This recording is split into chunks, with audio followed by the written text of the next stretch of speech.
Hi everyone, my name is Emma, I'm 24 years old, and I paid off all of my student loans and am currently debt-free by spending 1 year teaching English in Seoul, South Korea. Here's how I did it.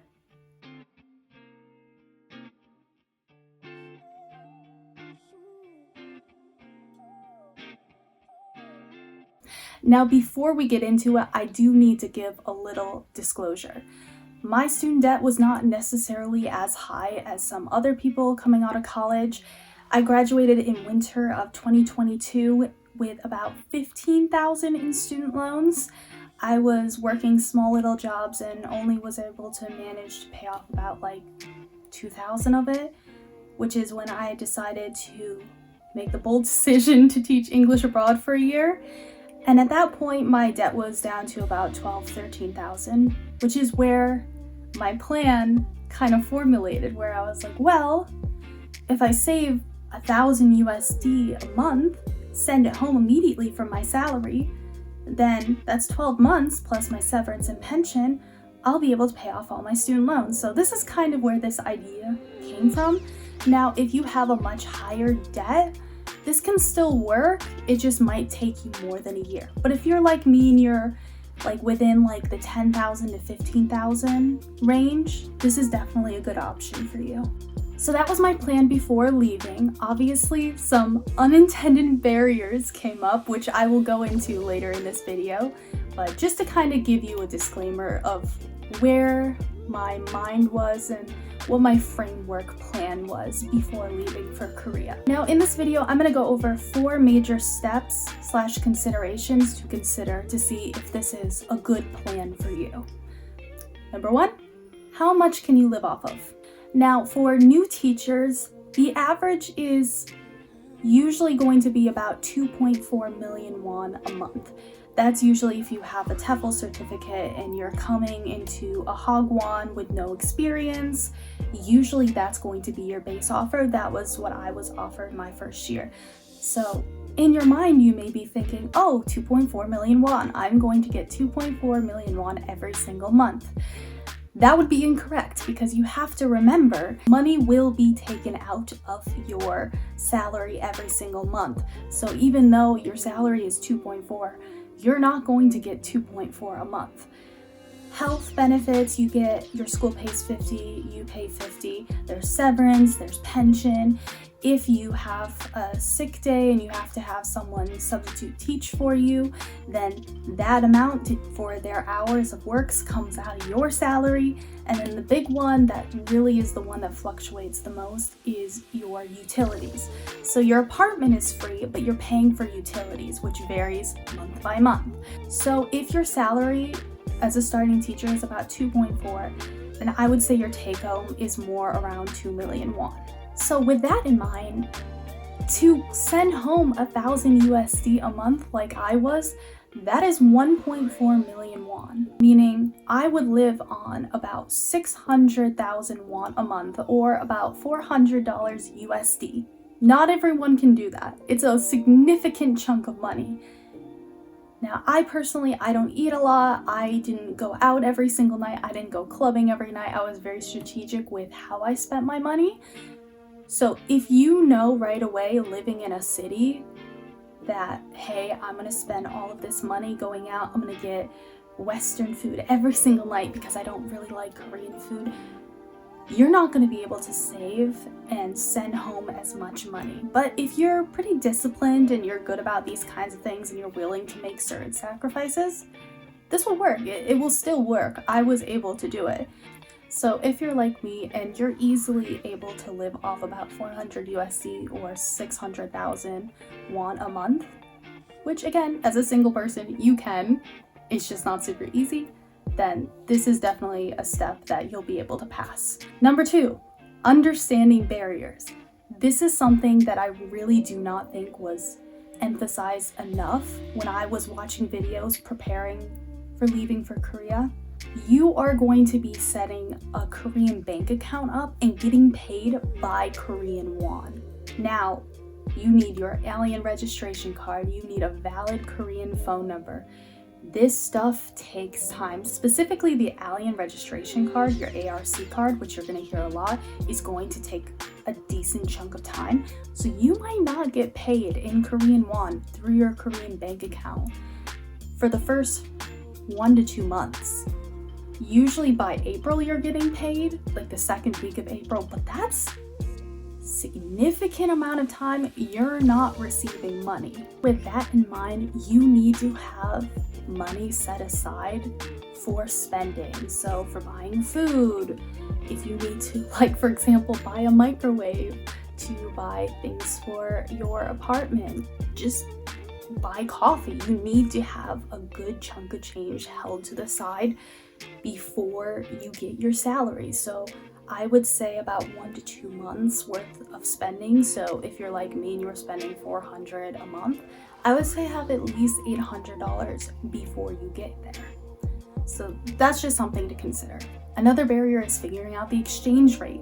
So I will say in the beginning, when you're spending USD against the weekend Korean won, it's great. When you're sending home won to USD during a time of political unrest when the won is weak, it's not so great because you feel like you're sending home more money to reach a specific goal. I remember there was one month where I couldn't send home 1,000. I had to send home 900 USD because I just wouldn't have had enough money to live on for that month. So just keep in mind, you might not be able to send 1,000. It really depends on exchange rates, and you might want to transfer your money when the exchange rate is specifically good. Which brings me to my next point, transfer apps. Now, I personally use SendB because if you send money from your Korean bank to your US bank, there's going to be such high transaction fees versus SendB. It ranges from about like $2 to $5, which is like nothing compared to the hefty bank fees. And I'm gonna make another video explaining how to do that later on, so make sure you follow this channel and follow my TikTok if you're interested in that. So just to recap the barriers, you're gonna wanna have 1 to 2 months worth of spending money set aside because you're not gonna get your salary, your Korean bank account right away. You need to understand the exchange rates and how they can help you and hurt you, and you're going to be using transfer apps to send money back home. Number 3, create a budget. Now, I was not great about setting a budget for myself when I was in Korea. I just kind of kept track day by day how much I spent in a month, and as long as it was like small purchases, I was fine.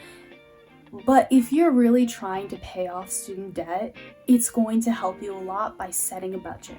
Now, I would have a monthly budget and then a daily budget. And just keep that in mind because, again, for those first 2 months, you're probably going to be purchasing everything with a credit card that has no foreign transaction fees because, again, you're not going to have your Korean bank card. I personally use the Capital One Venture card. That one was pretty good. It was really good for initially booking my flight and my Airbnb because those are travel bonuses and that's very much a travel card. So that card worked really well for me for those first 2 months when I didn't have a Korean bank card. That worked perfectly fine in Seoul. I was never denied a transaction in there. But again, you're going to need cash and you're going to need a good credit card for those first 2 months. That's going to be easier to keep track of how much you're spending and see how much you're depleting. So put it in a Google spreadsheet, keep track of it, and then you can also plan for the next month. See how much you spend. If you have a little extra over, you can start putting that into a fund for a long weekend where you could travel somewhere. Number 4, and this is the big one, living in a city, set boundaries. What I mean by that is think before you buy. South Korea is very much a city of consumerism, and I promise you, everything is going to be a temptation. So I want you to think short-term purchase versus long-term purchase. Do you want to spend a bunch of money on cute stationery or stuffed animals or clothing that you're just not going to have enough room in your suitcase to bring home? Or would you rather not make all those purchases, have a little bit of a travel fund, and be able to go somewhere on one of your long weekends? So just remember, do you prefer short-term or long-term? Short-term, or long term? Short term or long term? Think about these things. It's going to make the biggest difference. Another boundary you have to set for yourself is just knowing yourself. This is something I've hinted at throughout the entire video, but can you handle living in a city where you're gonna wanna go out drinking every night, go clubbing, spend all of this money on cute clothes, go to every part of the country? Can you say no? Can you focus on paying off your debts? Know yourself. If you cannot say no to the temptation, then I'm sorry, this strategy is just not gonna work for you. The debt is gonna grow and this is not gonna work. But if you're pretty disciplined with your money and you know how to think short-term versus long-term, you know how to send home the money, you know how to break down the debt properly, this is honestly a great option. I loved spending a year in Seoul. Now, obviously, I do have some regrets about not traveling as much, but after I came to America, I worked like a summer job, started building up my income, focusing on opening up investment accounts and retirement and all that good stuff. And now I'm in a comfortable place. So guess what I'm gonna do? I'm gonna go back to South Korea for 2 more years, meaning much more content is coming, and I can show you the process of starting in America and going to Korea, which is why I made this channel. It's a channel I wish I had when I first went in 2024. Before I leave, I'm going to show you my salary month by month.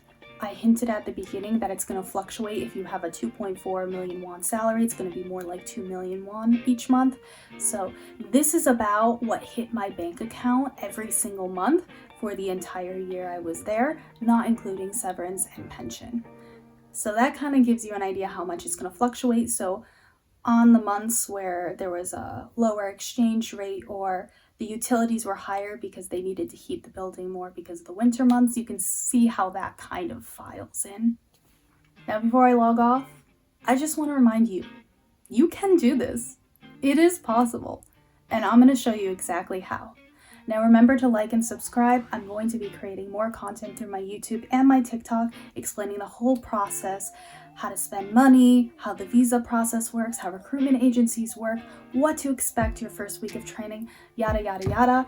And I'm also going to be filming a lot of content when I'm there starting in February of like going into convenience stores and going shopping, getting my hair done, and working on the Korean language, because that's another goal of mine, is to get better at Korean. So make sure to like and subscribe, and hey, I might see you in Korea.